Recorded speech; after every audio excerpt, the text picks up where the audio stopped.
Cuando nosotros hablamos de una preparación donde usamos, por ejemplo, frijoles con cerdo, la mayor parte de las personas asocian el cerdo con enfermedad cardiovascular, porque hace más de 60 o 50 años han venido hablándonos de que el colesterol está formado principalmente por el aporte de grasa que consumimos en nuestra dieta y sobre todo de la cantidad de colesterol que está implícito en algún tipo de alimento, en este caso por ejemplo la piel del cerdo.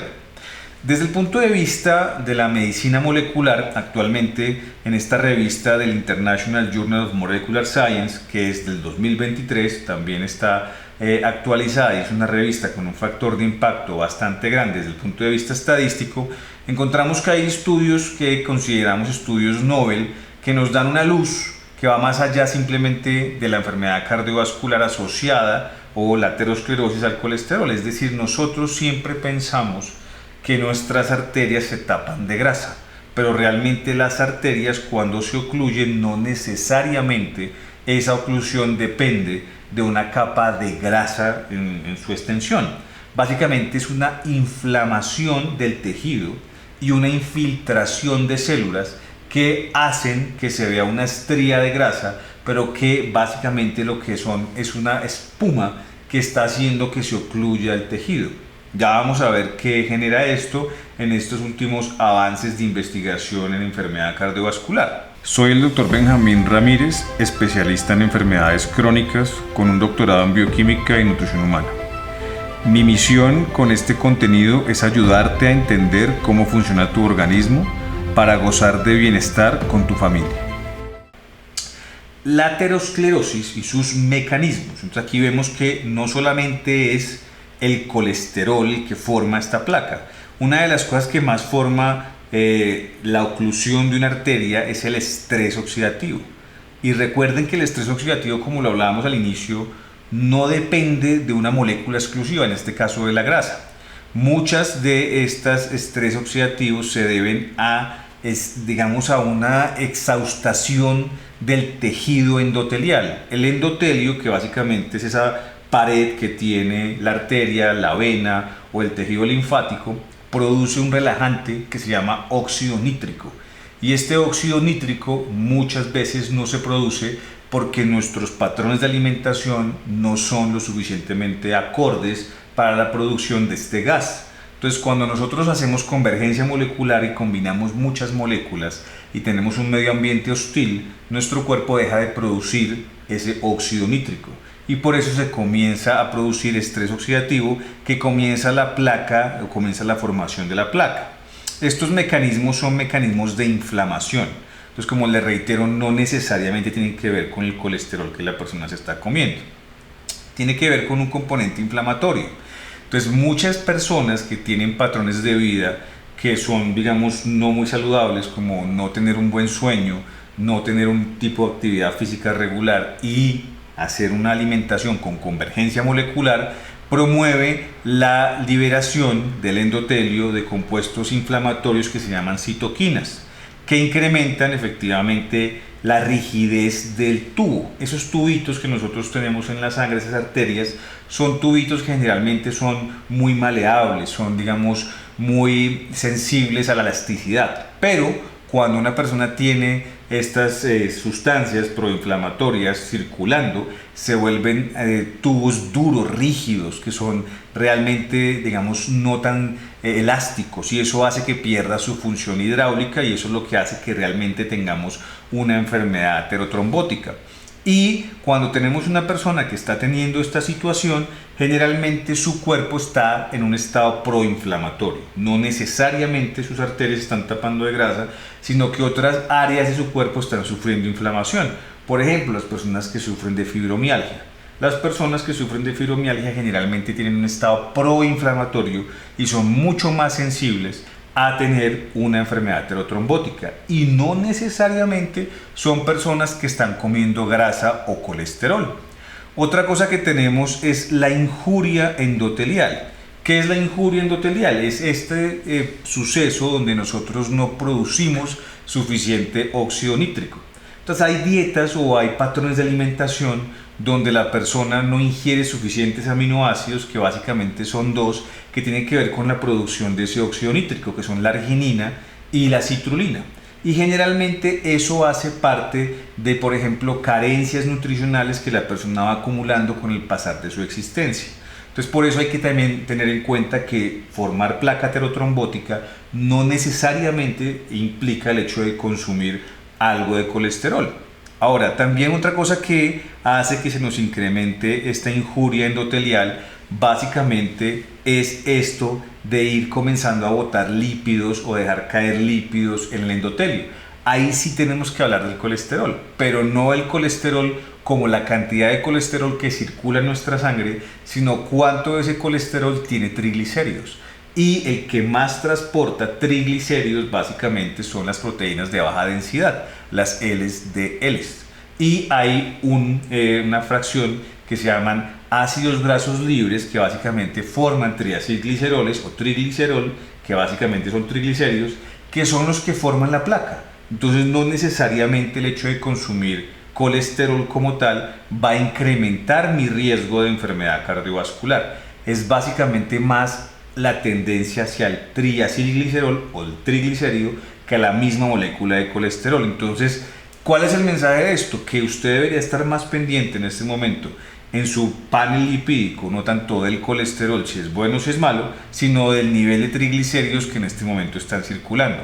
Eso es más indicativo de la enfermedad aterosclerótica que el mismo colesterol.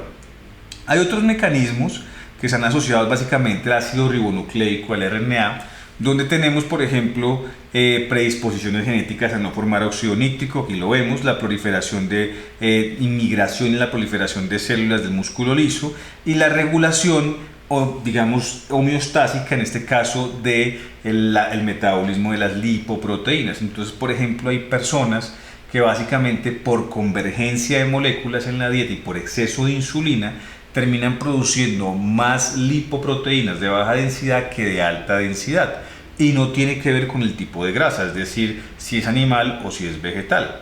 ¿Por qué hacemos uso de esta diapositiva para hablar de esa bandeja paisa o esa bandeja de chicharrón con frijoles? Porque cuando vemos un plato lleno de grasa, vemos un plato como el chicharrón, lo primero que pasa por nuestras cabezas, casi que por inmediatez, es pensar que eso va a taponar nuestras arterias.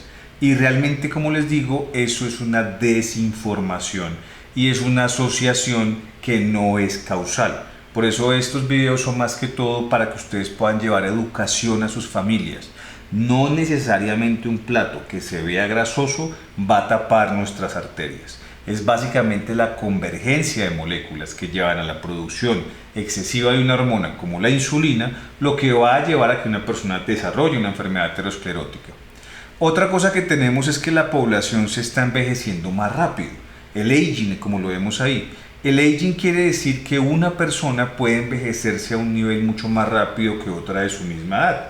Por eso, por ejemplo, en este consultorio de nutrición clínica, utilizamos equipos como el InBody, que nos permite medir una cosa que se llama el ángulo de fase. En ese ángulo de fase lo que estamos viendo, más allá del peso, más allá de la grasa, más allá de la composición corporal del paciente, es su envejecimiento. Y aquí vemos esto a través de algo que se llama la reactancia. Y esa reactancia nos da un número que se llama el ángulo de fase. Si una persona tiene el ángulo de fase muy bajo, lo que está haciendo es un proceso de envejecimiento.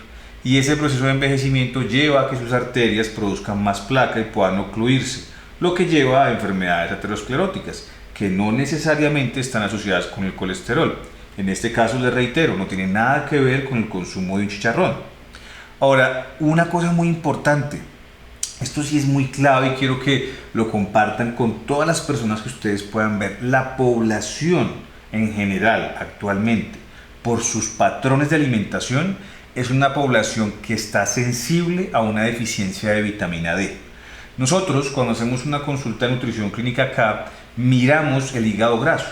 ¿Por qué el hígado graso es tan importante? Porque generalmente cuando hay una persona que tiene el hígado graso, estamos teniendo una deficiencia de vitamina D. ¿Por qué? Porque en el hígado es donde activamos la primera parte de donde le ponemos un 25OH a una molécula de vitamina D. Ahí es donde la activamos. Posteriormente la llevamos y la complementamos en el riñón. Ese es todo el ciclo de la vitamina D. Nosotros dependemos del sol para coger esta vitamina realmente. Y cuando tenemos una persona con deficiencia de vitamina D, es una persona que tiene más riesgo de una enfermedad aterosclerótica que una persona que tiene el colesterol alto.